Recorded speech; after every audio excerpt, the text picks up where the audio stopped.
Halo guys, buat kamu yang tinggal di Jogja atau lagi main di Jogja, kamu wajib tahu nih, kalau Jogja nggak cuma punya tempat ngopi yang buka 24 jam, tapi juga ada rumah baca yang dia itu buka 24 jam juga, non-stop. Jadi ketika kamu tiba-tiba gabut nih jam 2 pagi, bisa banget tuh datang ke rumah baca dan ya berkegiatan gitu.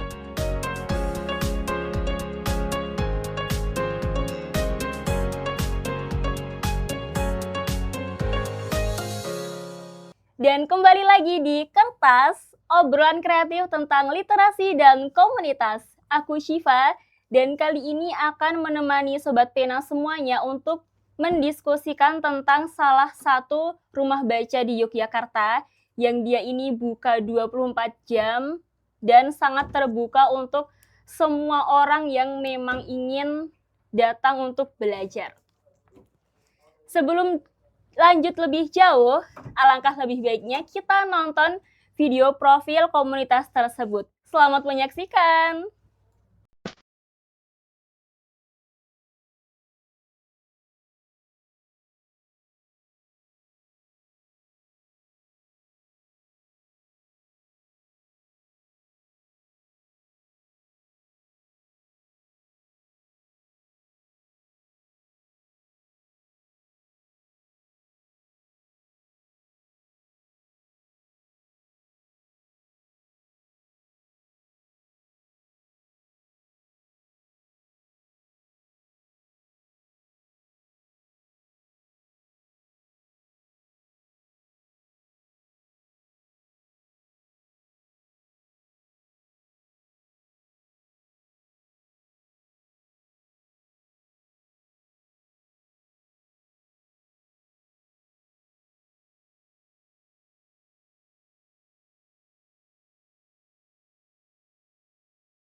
Halo Sobat Pena, kali ini aku nggak sendirian, aku sudah ditemani oleh bintang tamu yang luar biasa dari rumah baca komunitas. Ini dia Kak Ivan. Halo, Apa kabar Kak Ivan? kabar baik tentunya. Oke, alhamdulillah. Bisa dijelaskan kakak ini asalnya dari mana dan kesibukannya sekarang apa? Ya, perkenalkan teman-teman, namaku Ivanul Abidin, akrab disapa Ivan. Saya asalnya dari Pamekasan, Madura, Jawa Timur. Nah, untuk kesibukanku di sini aku nggak hanya sebagai pegiat literasi di rumah baca komunitas, namun juga menjadi seorang mahasiswa di Magister Politik dan Pemerintahan Universitas Gadjah Mada. Kemudian untuk awal mula kakak bergabung di komunitas itu kapan kak? Oh ya, untuk saya bergabung di komunitas ini, itu sebenarnya, sudah sejak lama ya gitu. Saya diajak oleh salah satu sahabat saya yang menjadi pegiat dan tinggal di sana, yakni Mas, Hengki Pradani, untuk berkunjung ke RBK gitu, di tahun 2019. Ketika bertemu dengan, kawan-kawan di RBK, saya merasa menemukan, sebuah rumah kedua di Yogyakarta, seperti itu. Karena yang, mereka perjuangkan di sini, itu tidak hanya, membaca buku seperti itu, tetapi bagaimana pengetahuan itu bisa dibagikan dan menjadi manfaat bagi lebih banyak orang. Kemudian kalau untuk latar belakang komunitas gitu, Kak? Ya, eh, alur sejarah terbentuknya RBK ini sebenarnya cukup unik ya, seperti itu. Nah, sebelum berdiri rumah baca komunitas, itu ada beberapa mahasiswa dan aktivis yang tinggal bersama di dalam satu rumah kontrakan seperti itu. Nah, di rumah itu ada banyak sekali buku-buku ya seperti itu. Ada buku politik, ada buku hukum, ada buku agama, ada buku filsafat, ada buku seni, ada buku sastra, dan lain-lain seperti itu. Suatu hari muncul sebuah pertanyaan gitu. Untuk apa buku sebanyak ini itu kalau hanya dibaca oleh kita-kita sendiri seperti itu? Nah, dari satu pertanyaan itu yang mengilhami kemunculan sebuah ide besar seperti itu. Akhirnya buku-buku yang awalnya itu menjadi milik pribadi itu kemudian diubah menjadi untuk publik seperti itu. Nah, di rumah kontrakan itu perlahan menjadi ruang belajar bersama. Nah, dari situlah awal mula berdirinya rumah baca komunitas. Jadi kalau ditanya siapa pendirinya, tentu ada banyak nama yang terlibat. Salah satunya David Effendi atau akrab disapa Cak David seperti itu. Tetapi dapat dikatakan bahwasanya RBK itu lahir bukan dari satu orang, melainkan lahir dari banyak kegelisahan kolektif bahwa pengetahuan itu harus dibagikan, seperti itu. Oke, baik. Dari latar belakang tadi sudah dijelaskan oleh Kak Ivan ya, Sobat Pena, bahwa berawal dari buku-buku yang hanya dinikmati pribadi awalnya, kemudian terasa seperti ini kayaknya nggak betul ini kalau hanya dinikmati pribadi dan ilmu itu hanya disimpan di kepala saja begitu ya Kak. Betul. Jadi kemudian diubah menjadi lebih umum, bisa dinikmati oleh siapa saja dan bisa didatangi oleh siapa saja di dalam sebuah komunitas yang berbentuk rumah baca. Oke Sobat Pena, setelah ini kita akan lebih lanjut membahas tentang tagline dan program-program menarik dari rumah baca komunitas. Sampai jumpa di segmen berikutnya.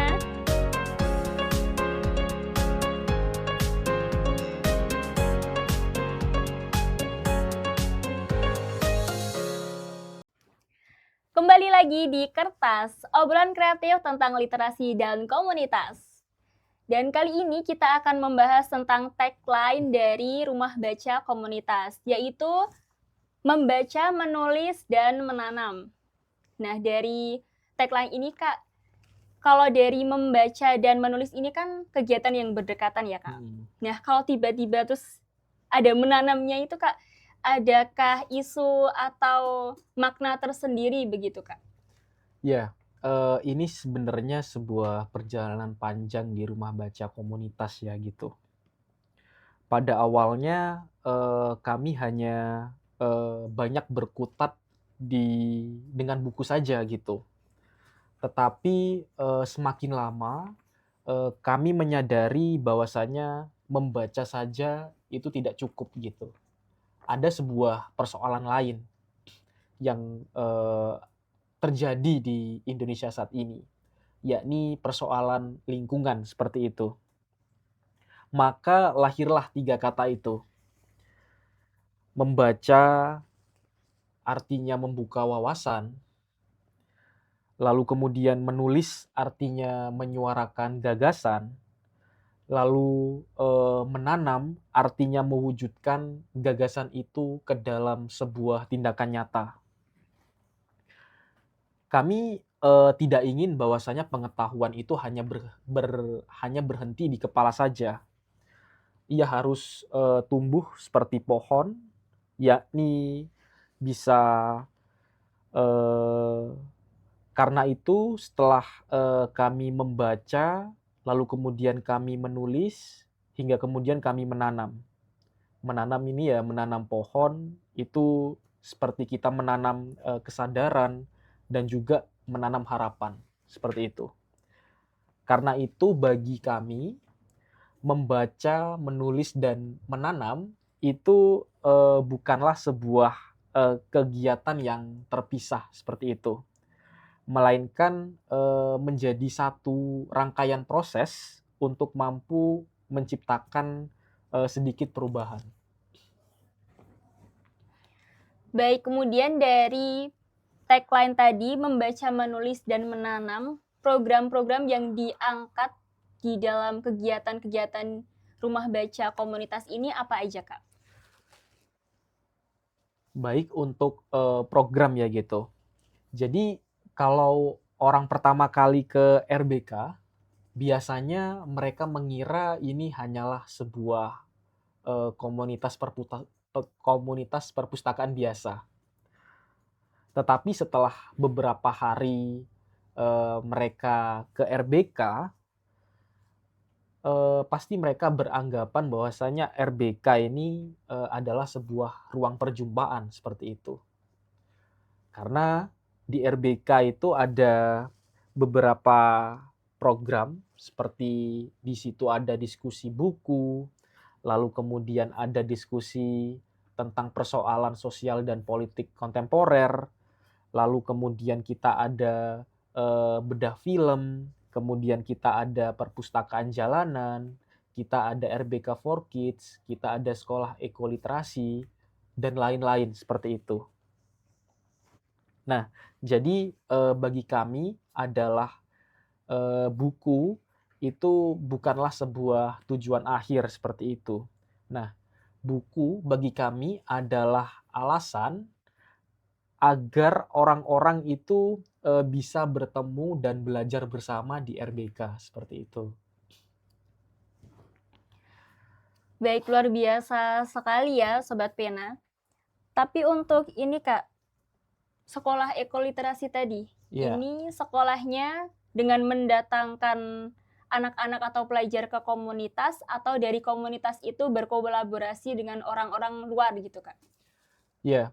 Sekolah ekoliterasi diselenggarakan di RBK itu bertujuan untuk, agar para anak-anak muda itu mengalami kepekaan terhadap isu-isu lingkungan yang terjadi di Indonesia saat ini, seperti itu. Nah, jadi di sekolah ekoliterasi itu kita mengajak anak-anak muda dari seluruh Nusantara gitu yang kuliah di Jogja. Jadi ada yang dari Sumatera, ada yang dari Kalimantan, ada yang dari Sulawesi, Maluku, dan Papua, seperti itu. Untuk kemudian kita berdiskusi di sana, membahas sebuah persoalan-persoalan ekologi gitu. Jadi ya, seperti itu konsep dari sekolah ekoliterasi. Nah, terakhir itu kita selenggarakan di tahun 2025 di Kaliurang, seperti itu. Kemudian untuk perpustakaan jalanan, Ya, kemudian untuk perpustakaan jalanan, itu kita biasanya menggelar, lapak baca di alun-alun kidul, setiap hari Minggu pagi, gitu.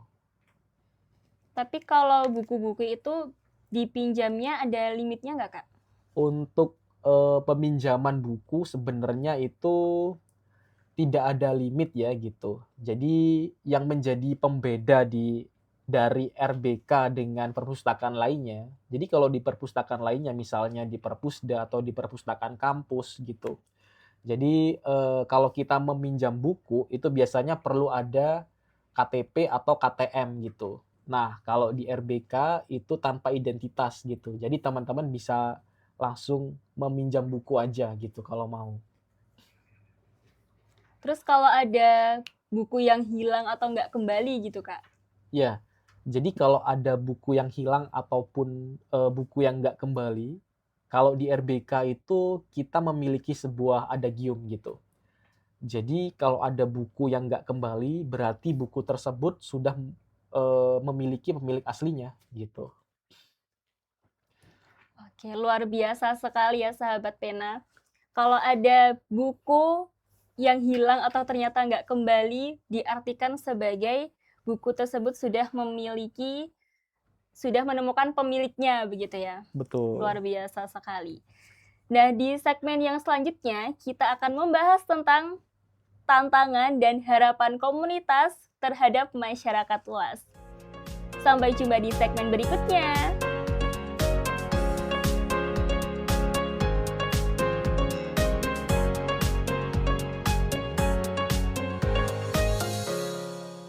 Halo Sobat Pena, kembali lagi di Kertas dan kali ini kita akan membahas tantangan beserta harapan dari komunitas terhadap masyarakat luas. Tapi sebelum membahas tentang tantangan, tadi ini kan RBK sudah mengalami perjalanan panjang dari tahun ke tahun dan pastinya mendapatkan banyak sekali buku yang sudah terkumpul gitu ya Kak. Nah, buku-bukunya ini dari mana aja Kak? Ya, sebagian besar buku di RBK itu berasal dari hibah, wakaf, dan donasi. Tapi kami merasa bahwa setiap buku yang ada di RBK itu punya cerita perjalanannya masing-masing. Tapi yang menarik, buku-buku yang ada di RBK ini tidak hanya diam di situ saja gitu. Lagi-lagi buku di RBK itu kami percaya bahwasanya buku-bukunya itu tetap harus terus bergerak gitu. Karena itu, ketika ada mahasiswa yang KKN dari berbagai kampus di Jogja yang bertugas di daerah-daerah, terutama di Indonesia Timur, ketika mereka mengontak kami sering memberikan hibah buku kepada mereka gitu. Harapannya sederhana, yakni agar pengetahuan itu tidak hanya berhenti di Yogyakarta saja ataupun di komunitas-komunitas, namun ikut berkelana bersama mereka dan menjangkau lebih banyak pembaca seperti itu. Jadi kami selalu membayangkan bahwa ketika ada satu buku yang saat ini dibaca atau ketika ada satu buku yang saat ini berpindah tangan, kemudian pasti akan melahirkan pembaca yang baru. Mungkin hari ini buku itu dibaca oleh mahasiswa. Besok dibaca oleh anak-anak di desa. Lalu beberapa tahun kemudian mampu untuk menginspirasi anak-anak tersebut untuk membaca ataupun membuka ruang belajar sendiri di tempatnya, seperti itu. Jadi ya bagi kami buku itu bukanlah sebuah koleksi, buku adalah sebuah perjalanan gitu. Semakin jauh ia bergerak, semakin besar manfaat yang mampu ia berikan. Berarti nih misal kalau ada Sobat Pena yang ingin KKN gitu, terus membutuhkan buku untuk kepentingan membuka akses literasi di tempat KKN mereka yang misalkan tempat KKN-nya itu di tempat terpencil yang mana akses literasi itu sangat terbatas, jadi bisa bekerja sama dengan rumah baca komunitas gitu ya Kak? Betul. Oke, terus kalau untuk tantangan nih Kak, dari perjalanan panjang tadi, dari tahun ke tahun, tantangan yang dihadapi Kakak selaku pengurus atau anggota dari rumah baca komunitas apa Kak? Iya, tentu memang banyak tantangan ya bagi komunitas yang bergerak di aspek literasi seperti itu. Kami di RBK sering mengatakan bahwasanya literasi itu tidak berhenti dalam persoalan membaca buku. Karena kalau literasi hanya soal membaca buku saja, maka perpustakaan yang penuh dengan buku itu otomatis akan melahirkan masyarakat yang bijak. Tapi faktanya tidak selalu begitu gitu. Literasi bagi kami adalah kemampuan membaca kehidupan, membaca ketidakadilan, membaca perubahan sosial, membaca kerusakan lingkungan, membaca masa depan. Jadi buku itu hanyalah pintu masuknya. Karena itu kami memilih literasi sebagai jalan perjuangan ya gitu. Sebab hampir semua perubahan besar dalam arus sejarah kehidupan manusia di muka bumi ini ya selalu diawali oleh perubahan cara berpikir seperti itu. Jadi ya memang di sisi lain ada banyak sekali tantangannya ketika kita menjadi pegiat dari komunitas literasi itu sendiri. Jadi untuk upaya-upaya penyadarannya itu kan ya sebenarnya dari program-program itu tadi gitu. Kita bergerak di sana. Dan sebenarnya miris nggak sih Kak di hari ini gitu, ketika semua hal itu sudah serba mudah, buku-buku bisa diakses secara digital gitu. Tapi banyak banget anak muda yang soal membaca itu masih minus banget. Iya. Contohnya membaca caption dari konten aja masih suka asal-asalan gitu. Jadi yang udah Betul. tertera di caption masih ditanyakan di komentar gitu ya, Kak? Iya, jadi memang membaca itu kan adalah sebuah habit ya gitu. Dan habit itu memang butuh sebuah pembiasaan, butuh lingkungan yang mendukung gitu. Nah, jadi kami dan teman-teman di RBK itu berusaha untuk membuat sebuah habit yang seperti itu gitu. Yang mana kita harus menciptakan sebuah iklim yang mana ada teman-teman yang datang ke RBK itu mereka bisa merasa nyaman, mereka bisa semangat untuk membaca buku, mereka semangat untuk berbagi ide atau pengetahuan mereka gitu ketika ada diskusi seperti itu. Terus kalau harapan dari komunitas untuk masyarakat luas gitu Kak, ke depannya bagaimana Kak? Saya membayangkan RBK menjadi ruang yang terus melahirkan orang-orang yang berpikir kritis, peduli sesama, dan juga peduli terhadap lingkungannya seperti itu.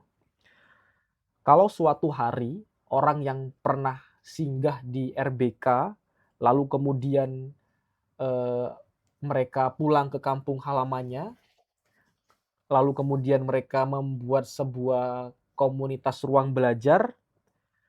Nah, bagi kami itu sudah menjadi sebuah keberhasilan yang luar biasa gitu. Jadi kami tidak pernah bercita-cita menjadi sebuah komunitas yang besar seperti itu.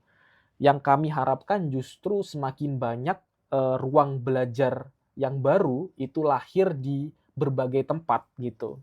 Karena gerakan literasi itu tidak boleh terpusat, namun ia harus menyebar dan tumbuh di banyak wilayah seperti itu. Baik Kak, terima kasih sudah memberikan ilmu dan pengalamannya yang sangat luar biasa. Dan pertanyaan tadi adalah sekaligus penutup untuk pembicaraan kita kali ini. Bagi Sobat Pena yang kepo atau masih pengen tahu tentang mendalam gitu mengenai rumah baca komunitas, bisa mengunjungi media sosial atau website dari rumah baca komunitas. Dan pada intinya adalah dari apa yang disampaikan, kita itu harus semangat untuk membaca dan tidak hanya berhenti di membaca ya Kak. Betul. Kita membaca, kemudian memahami, dan dari pemahaman itu harus ada yang lahir atau ditanamkan melalui sebuah tindakan nyata yang berdampak kepada masyarakat luas. Untuk closing statement, Kakak ada yang ingin disampaikan? Jadi kembali lagi yang terakhir yang saya tekankan bahwasanya rumah baca adalah tempat untuk menumbuhkan akal kritis bagi manusia, seperti itu. Oke, baik Kakak, terima kasih atas closing statement yang luar biasa. Semoga apa yang disampaikan Kak Irfan ini bisa melahirkan banyak kebaikan dari Sobat Pena dan semua orang yang mendengarkan acara ini. Aku Syifa dan Kak Irfan pamit undur diri. Sampai jumpa di video berikutnya. Sampai jumpa. Dadah.